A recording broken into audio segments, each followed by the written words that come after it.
What's going on, guys? Welcome back to Urban Haunts on Blood Moon Paranormal. This is a series where we go to different towns and cities in the U.S. and we show you just some of the haunted places there, both urban legends, reports, and actual sightings, and just tell you a little bit of history about them and the experiences you could have there. On today's episode, it's a double feature. We're going to be hitting two different towns here.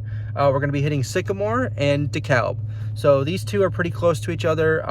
Lots of history in both of these towns, but unfortunately I could only find 3 from each that are reported to be haunted, and urban legends from them. So yeah, we're gonna go to Sycamore first and then Dekalb. So let's get into the episode.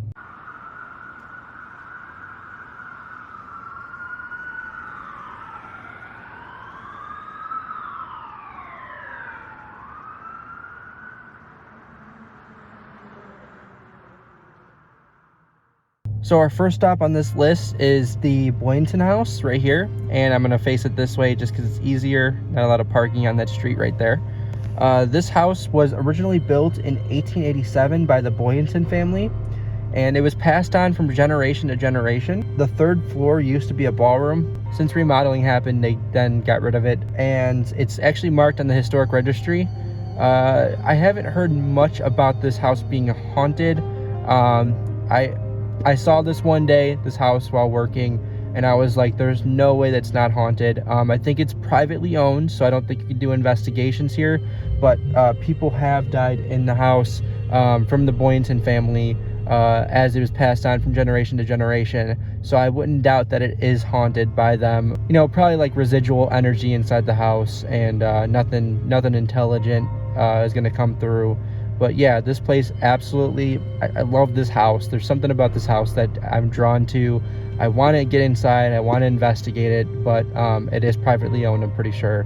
And our next stop is actually like 2 houses down, right there. Sorry, my car's a mess, and we're gonna head over there real quick so I can tell you about that. Our next stop is actually the paper doll house, which was built in 1892 as a wedding gift for a woman being married into a very, very wealthy family. And you might be thinking that's a pretty extreme wedding gift, and I have to agree. But you know, if they're wealthy, they're wealthy. I guess they can go and buy whatever they want and build whatever they want. Again, this house was passed on from generation to generation of people in this family. It is believed that some of them did die in the house, obviously. You know, if you live generation to generation inside of a house, there's gonna be people dying in it. It was marked as a historic landmark, so you got 2 historic landmarks right next to each other. And today it's actually a bed and breakfast for like arts and craft people, like, you know, like arts and craft, like stamps, cutting paper, all that kind of stuff. It seems like it's more of like for women. They advertise it for on their website, but it's called the Paper Doll House, and you could rent it out for a whole weekend, just a night. You could go there for the day.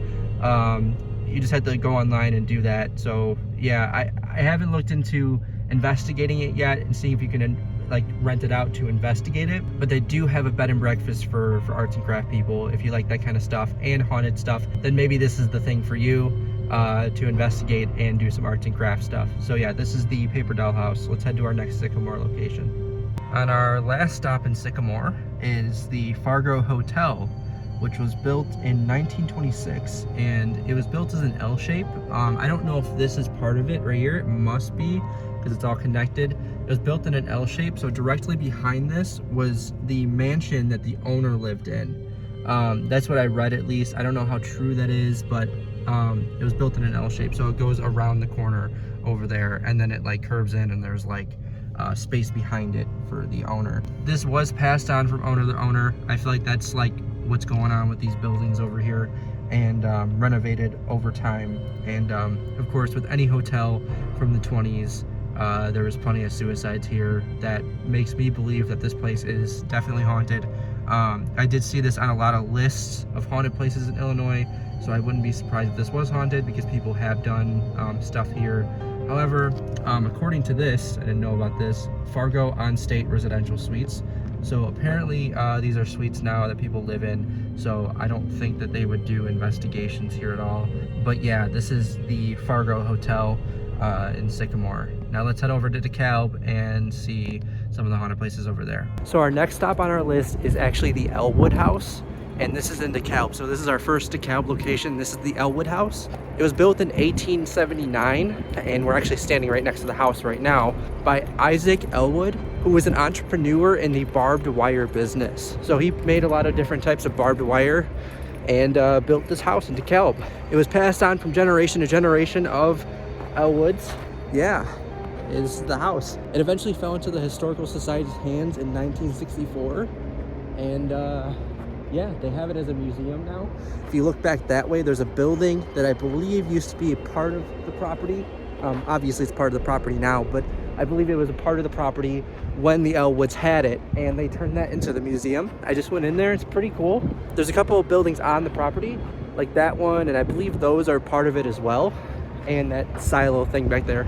But yeah, this is the Elwood House, and it is absolutely beautiful, and oh man, I really want to go inside this house.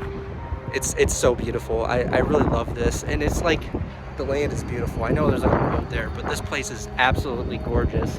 But yeah, this is the Elwood House. I believe it's haunted by the family that used to live here, the Elwoods, including Isaac. So yeah, this is the Elwood House, and let's head to our next location. Our next stop is Untitled Hall, and this building is absolutely massive, absolutely beautiful. It was built in 1899 and housed the entire college at the time. Now the college is much bigger, as you can see from the buildings around me, but it housed the entire college at one time, all of the classes, the library, everything. Right now it's just being used for banquet hall space. It's reported to be haunted because it's the oldest on campus, oldest building on campus. But yeah, this is the Untitled Hall building. Let's head to our next and final stop. So our last stop is the Egyptian Theater. And this came about in 1928 when everybody started liking all the Egyptian stuff, because in 1922, King Tut was found in one of the pyramids, or wherever they found him. I'm not huge on my Egyptian history, so I don't really know. But the Egyptian rave came in 1928, and that's when this theater was built, themed Egyptian style. As you can see, it's very prominent in the design of the building. This theater has had guests such as John F. Kennedy. Many well-known artists and performers have performed here.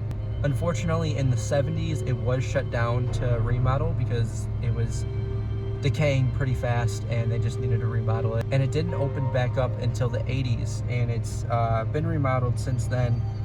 Wasn't closed for as long, that 10-year gap as before, but it did close down at one point again to just, refreshen it up a little bit. But it is still Egyptian themed, as you can tell, and it is haunted by just some of the residual stuff that happened there. And by the time this is going up, you're not going to be able to see Happy Gilmore, unfortunately. As you can see from the sign, it says February 8th.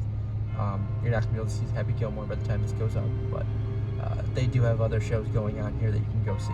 Anyways, guys, that's the end of this episode. I really hope you guys enjoyed this episode. It was a double feature. Hopefully this was enough information for you guys to go to Sycamore and Dekalb and just go explore the town a little bit. They're both historic towns. They both have a lot of history to them. A lot of the buildings are still there, so there could be more options on the list. So if there's more places you've heard being haunted in those two towns, comment down below, let me know, and I can make a part 2 and maybe even separate these two and do separate videos for each of them, because I have a feeling there's enough places to do so. I hope you guys enjoyed this episode of Urban Haunt. If you did, please give us a like and comment down below where you want us to go next and if we missed any haunted places. And yeah, I'll see you guys in the next one.